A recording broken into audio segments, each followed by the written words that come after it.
Саламатсыздар, урматтуу жолдоштор. Бүгүн биз сиз менен кайрадан кыргыз элинин Манас баатырдык эпосу жөнүндөгү көрсөтүүлөрдү улантабыз. Мен силерге мурда айткандай, мен Чагынбай Оротбаковдун варианттын негизинде 5 томдуу кара сөз түрүндө Манас романын жазганмын. Мына бул китептер силердин көз алдыңарда турат. Бул китептердин баары мен Кыргыз Республикасынын Билим берүү академиясынын текшерүүсүн өткөзүп, азыркы учурда китептердин баары орто мектептердин кыргыз адабияты программасына киргизилген. Манасты окуп үйрөнүү жеңил болуш үчүн мен 8-11 класстын окуучулары үчүн мындай кылып жумуш дептерлерди да түзгөнмүн. Бул дептерлер дагы азыркы учурда мектептердин программасына киргизилген. Азыркы учурда мен Манастын экинчи бөлүгү болгон Чеметей эпосунун үстүнөн иштеп, анын негизинде биринчи том, романдын биринчи тому, азыр экинчи томду жазып жатамын. Ошондой эле мен романды толук ойдон орус тилине өзүм которуп чыктым. Жана орусча жана кыргызча варианттарды атайын сайт ачып, ошол сайтка коюп койдум. Кимде ким кааласа epos.manas.com деген сайтка кирип, ошол жерден китептерди сатып алса болот. Ошондой эле мен ушундай кылып бир нече айдан бери орус жана кыргыз тилинде видео тасмаларды чыгарып жатам. Орус тилиндеги тасмалар дүйнө жүзүнүн 112 тилиндеги субтитрлерден коштолуп жатат. Мунун өзү эпос менен биз азыркы мезгилде дүйнө жүзүнүн каалаган жашоочусу өзүнүн эне тилинде же жакшы түшүнгөн тилде тааныша алат дегенди билдирет. Менин эпос негизинде жазылган романымдын жогорку деңгээлде экендиги азыр ачык айкын болуп дүйнө жүзүнө жайыла баштады. Мына былтыркы жылы Өзбекстанда түрк адабиятынын берметтери деген рубрикада 100 томдуу түрк адабиятынын берметтери деген антология китеп чыгып, ошол жерде менин мен Манас романынын биринчи томун өзбекче котормосу мындай ушул антология 88 томунда жарык көрдү. Азыркы учурда мен өзүм айткандай романды толук ойдон орус тилине котордум, ал дагы чыгып жатат басылмадан. Ошондой эле өзбек тилине, мына антология жана түрк тилдерине котордум. Мына бул мен роман жөнүндө кыскача айтайын дегеним. Эми болсо өткөн жолу биз сөз баштаган Манас эпосунун жомокпу же чындыкпы деген темадагы өзүбүздүн ойлорду улантсак. Мен силерге өткөн жолу айткан элем, бул Манастын жаралышы кайсы мезгилде түзүлгөнү, эпостун мунун каарманы ким болушу жөнүндөгү божомолдорду мен силерге айтып берген элем. Анда бул биздин азыркы Манас таануу илиминде негизинен 3 версия божомол бар экенин айткан элем. Алар демек алардын арасындагы айырмачылык дээрлик 1000 жылды түзгөнүн айткан элем. Себеби биринчи божомол Муктар Абоевдики болсо, ал 8-кылымда Манас пайда болду десе, академик Жырмунский деген окумуштуу бул эпос 18-кылымда, 17-18 кылымдарда жаралган деп айтып, бул жерде дээрлик 1000 жылдык айрым болуп жатат. Бирок мен өзүмүн изилдеп башка кылганыма караганда биздин эпосубуз мындан дагы байыркы. Эми мен албетте өзүмдүн сөздөрүмдү мындай далилденген факт катары айта албайм, бирок мен өзүмдүн азыр силер менен ойлорумду бөлүшүп көрсөм. Мына Манас кыргыз элинин энциклопедиясы деп айтылып жатат. Анда кыргыздын баардык каада салттары, адаттары, бүт баардык нерселери жазылган. Бирок ушул эле учурда бул жерде бир кызык жагдай орун алган. Өзүңөргө белгилүү болгондой биз Манастын 1000 жылдыгын 1995-жылы белгиледик. Ошо боюнча Манастын мына дин мотиви күчтүү берилген. Ал жерде Манас өзгөчө Сагынбаевдин варианты боюнча намаз окуган деп кийин ажылыкка барып келген деп айтылган. Бирок таң калыштуу нерсеси бул Сагынбайдын вариантында, Саякбайда дагы, Жусуп Мамайда дагы, башка мен окуган варианттарда дагы эмнегедир мусулманчылыктын эң чоң негиздеринин бири болгон орозо жөнүндө, орозо курман айт жөнүндө таптакыр эч нерсе айтылган эмес. Ойлоп көргүлөңүздөр, бул биздин мусулмандар үчүн эң мындай мусулмандык далилдей турган амалдардын бири бул орозо кармоо, зекет берүү, намаз окуу, колуна келсе ажылыкка баруу, бешке бөлгөнсө ошонун бири орозо жөнүндө, анын курман айт жөнүндө таптакыр эч кандай түшүнүк берилген эмес. Бул эми атайын ушундай кылынганбы же бул Манас андан да мурунку мезгилде пайда болгонбу деген ой жаратты менде. Бирок ойлонуп көрсөм, кээ бир биздин ушу манасчылардын, окуучулардын айткан сөзү бул андан да мурда болгон, Манас теңирчи болгон, теңир заманында бул жаралган деп айтып жатышат. Бирок мен аны дагы өзүм көңүлүмө алып, дагы карап көрдүм. Бул ушул күнгө сыйынгандардын, бутпараст деп ушулардын эң чоң майрамдарынын бири бул Ноорус болуп эсептелет. Ноорус биздин азыр окуучулар айтымында мындан дээрлик 2-3 миң жыл мурда пайда болгон. Бирок таң калыштуусу Манас эпосунда Семетейде дагы, Сетикте дагы Ноорус жөнүндө дагы эч кандай кабар, эч кандай маалымат жок. Жана мен айткандай, исламдын ыйык майрамдары, айттары жөнүндө эч нерсе айтылбаса, бул Ноорус майрамы жөнүндө да эч нерсе айтылган эмес. Мен ушуга таң калдым өзүм ушу заман жазып жатканда. Ушу той топурдун өлүм-житиптери баары кичикисине чейин эпоста сүрөттөлсө, эмне үчүн ушундай чоң диний майрамдар жөнүндө эч нерсе айтылган эмес? Балким бул биздин эпос андан да мурда пайда болгондур. Ошон үчүн кийинки Манас айтуучулар ага жок нерсени киргизбейик деп өздөрүнүн бул Ноорусту, анан айттар жөнүндө маалымат кошкондо өзүн тыйгандыр. Мунун кыйыр далили катары дагы бир нерсени келтирсе болот. Бул биздин окуучулардын айтышы боюнча эң байыркы эпостарыбыздын бири, эң байыркы эпос бул Эртөштүк. Эртөштүк алгачкы общиналык коом мезгилинде жаралган, адамдар менен жаныбарларга сыйынып, тотемдеп ушуларды өздөрүнө кут кылып алып, ушундай өздөрүнө ошолорду молон жасап алып, ошол сыйынган деген мезгил болгон. Ошол мезгилде балким жаралганбы деген дагы менде ой пайда болду. Бирок мен дагы кайталайм, бул мен божомолум гана. Мен муну мана ушу алгачкы общиналык коом мезгилинде пайда болуп деп айткандан алысмын. Бул мен силерге айткандай, тарых илиминде кандайдыр бир документти же окуяны далилденген деп эсептелиш үчүн ал кеминде 2 башка далилдер менен тастыкталышы керек. Бүт дүние жүзү тарыхчылар тааныган 2 далил болсо гана бул окуя же документ ишенимдүү деп эсептелет. Мындай менде ишеним далилдер башка жок. Бул мен өзүмдүн божомолумду гана айтып жатамын.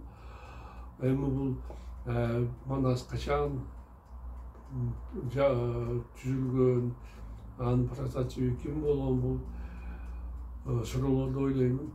Бизде эми азыр жумуштар бул тарыхты изилдөө боюнча башталды. Эми буюрса бул мындай акыр аягына чыгып, ушу биз өзүбүздү кызыктырган суроолорго жооп алам деген үмүт бар.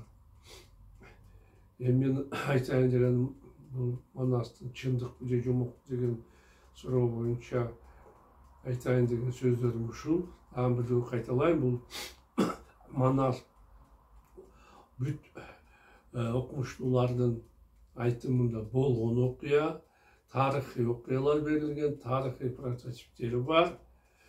Эми бул эпосу андан ары изилдесе, анын калган сырлары ачылат деп ойлойм. Силер болсо ушул өзүңөрдүн бул жөнүндөгү ойлоруңарды ушу комментарийлерде жазгыла. Силер эмне деп ойлойсуңар, бул Манас жомокпу же чындыкпы, ушул жөнүндө ойлоруңарды жазсаңар, ойлойм бул мен үчүн дагы, башка көрүүчүлөр үчүн дагы кызык болушу мүмкүн. Мына мен кыскача айтайын дегеним ушул. Эми болсо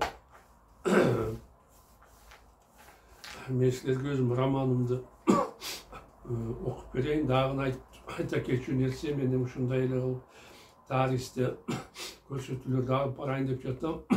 Кийинки көрсөтүүдө болсо дагы бир бүйүрдү кызыткан суроо бар.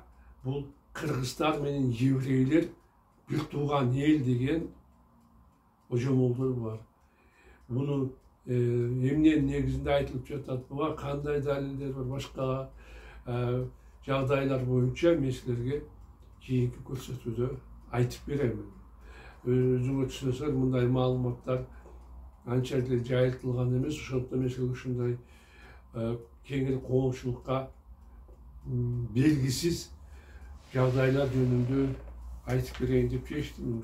Калган каткан нерселерди силер китептерден, интернет булактарынан алып алсаңар болот. Эми болсо мен китепти, романымды окууну улантсам.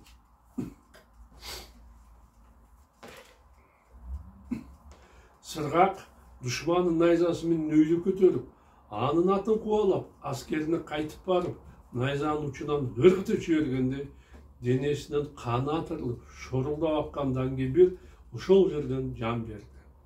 Ушул кезге чейин эч кимге жеңилбеген баатырдын кыргызга жеңил олжо болгонун көргөн оогандыктар үрбөлөң болушту. Жоо кийимин кийген көк туулгачан Түлкү хан буга аябай ыза болду. Даңгебир ондогон эл өлдүрдө жеңишке жетишкен өтө тажрыйбалуу жоокер эле Онтош Эрдыкан. Ал кантип кыргыздын баатырына жеңилип калды? Атактуу балбандын кайгылуу өлүмүнө ичип күйгөн Түлкү оң колунда кыска кылычын ачуулуу ары бери бургалап, жанындагы вазир менен бектерине, баатырларына кыйкырды. Эмнеге селейип, коркокторчу майданга чыкпай жатасыңар? Ылдам бириңер чыгып, тиги жүргөн кыргыздын жинин кагып, канын төккүлө. Кандын буйругун аткарып, оогандыктар ичинен узун бойлуу, алып денелүү, кара тору, чылам кайыр баатыр тазала атын минип, үстүнө темир кийип, майданга аткан октой учуп чыкты. Адегенде ал шамдак айлык кылып озулуп сыргакка найза салды. Мына сага кыргызым, мыжырыңды болгон. Сени күм жам кылып, ата бабаларыңдын жанына жөнөтпөсөм, чылам кайырып болбой калайын. Оогандын душманды дароо өлтүрүү үмүтү акталган жок. Сыргак соккулуп, калканы менен тосуп алып, өзү чабуулга найзасы менен өттү. Чылам кайыр баатыр экендигин далилдеп, оңой эле кыргыздын найзасын четке какты. Баатырлар бир топко найза менен сайышып, жеңе албагандан кийин колдоруна айбалталарын алышты. Астан сыргак күркүрөп, айбалтасын шилтеп, оогандын сол билегин сындыра чапты. Колунун ооруганына чыдабаган чылам кайыр жан албастан аскерин көзөй качты. Шашпай тур, ооганым, ойлонду ичинен сыргак. менден эч кайда качып кутула албайсың. Ачууланган баатыр аттан чаап жетип, кызыл кемер чети, кыр арканын бети деп найза салганда жарадар болгон Чыламкайыр атынын кетип мойнуна, кан төгүлүп койнуна, араңдан зорго өлдүм талдым дегенде ойрон болор мезгилде аскердин ичине кирип кетти. Сыргак дагы бир жолу эреккенин көрсөтүп, Чыламкайыр аскерлердин ичине чейин айдап барды.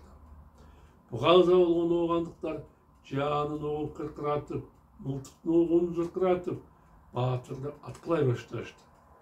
Атылган уктурдун калканы менен коргонуп, сыргак майданда туруп калганда Данинге чач бар деп тажикти Кудай урду. Алардын арасынан Дубача баатыр түлкүдөн уруксат алып, чуркашы кырдын желиндей сарала аты минип, чамалы мылтыгына асынып, майданга атырылып чыкты. Кыргызды өлтүрүп, Чыламкайырдын өчүн алайын, жерлен ойлону тажик. Мен баатырлар ушка каршы чыгуу кандай экендигин көрсөтүп, чабыш отурбастан жаа менен кыргызды жалпы айтайын. Дубача атта чаап барат, жаа менен атканда сыргактын калканы талкаланып кетти. Баатырыбыз коргоосуз калып деп кыйкырган Тазбаймат башка калканды алып доосту чаап барды. Тазбаймат жаңы калканды берип, сыргактын талкаланган калканын алып колуна кайтып кеткенде ооганды кара басты. Кыргыздар баатырыбызды көйлөгөнү жатат. Ага жардамга чапкыла деп кыйкырган түлкү 200 аскерин майданга жөнөттү. Өнөрдү баштап 200 атчан сыргакка жетип, аны курчап алышты. Энисинин өмүрүнөн кооптонгон Манас Алмамбет Чубакты баш кылып 400 кишинин жардамга жибергенде түлкүнүн ого өтер чыймыйы чыкты. Жигиттер кыргыздарга аттангыла деп кан бакырганда 200 000 аскер толук ойдон чабуулга өттү. Эки колдун арасында аябоосуз согуш башталып, добулбас каттуу согулуп, бар кабылдык чогулуп, келип салган урушу, типти болбос турушу, түрк улунун жумушу, 400 000 аскер кошулду, тузону көккө созулду. Аскерлер калканды каршы тутушуп, капкара канды жутушуп, мылтыгыны тарсылдап, тартылып керней бапылдап, баатырлар үнү бакылдап, балталар башка шакылдап, кылычтар жок колдо жаркылдап, көпчүлүк чүү койсо, жер көчкөндөй дүркүрөп, топ замбелек күркүрөдү. Кечке чейин уланган айгышкан салгылашууда оогандыктар чабуулга туруштук бере албай, алды качууга өткөндө караңгы кирип согуш токтоду. Эки тараптын жараданларын таңып, жараларын карап, аларга жардам бере башташты. Аскерлердин алдын катарында согушуп, катуу жаралар болгон катылаа түлкү тула бою кызыл канга толуп, кара көзү көрүнбөй, кара башын өлчөсү канга малган чилектей араңдан зорго ордосуна барды. Кандын оорабалын көргөндө нөкөрлөрү айгайды салышты. Аларды чоң кыйынчылык менен тынчтандырган түлкү аскерлердин эсебин алууга буйрук бергенде бир күндүк согушта оогандыктардан 47 000 киши өлгөнү белгилүү болду. Калгандардын жарадар деген эле аты болбосун, абал өлүктөрдөн аш жеместигин уккан, ушундай чоң ноготуларга үрөө учкан түлкү кыргыздардан коркуп, калаасын дарбазалап бекен бекитүүгө буйрук берди. Манастын жанында туткунда калган Акун чатырындагы калың кызыл түшүктө отуруп, терең ойго батты. Мен божомолдогондой, түлкү алым билбестен кыргыздарга катылды деп кайгырды баатыр. Натыйжада анын аскерлеринин толук бойдон таш талканы чыгып, кайра артка чегингенге аргасыз болушту. Эми кыргыздар менен элдешип, баш ийгенден башка айла жок. Мен Манас менен сүйлөшүп, ага багынгандыгымды билдирип, эли журтумду сактаганга аракет кылайын. Туткундарды кайтарган узун бойлуу, кара тору, колуна узун найза кармаган сакчыны чакырып, Акун алкөл менен жолугушуу ниетин билдирди. Сакчанын өтүнүчүн башчысына билдиргенде Манас Тажикти чатырына алып келүүгө буйрук берди. Эки сакчынын коштоосунда Акун Манастын чоң чатырына бар.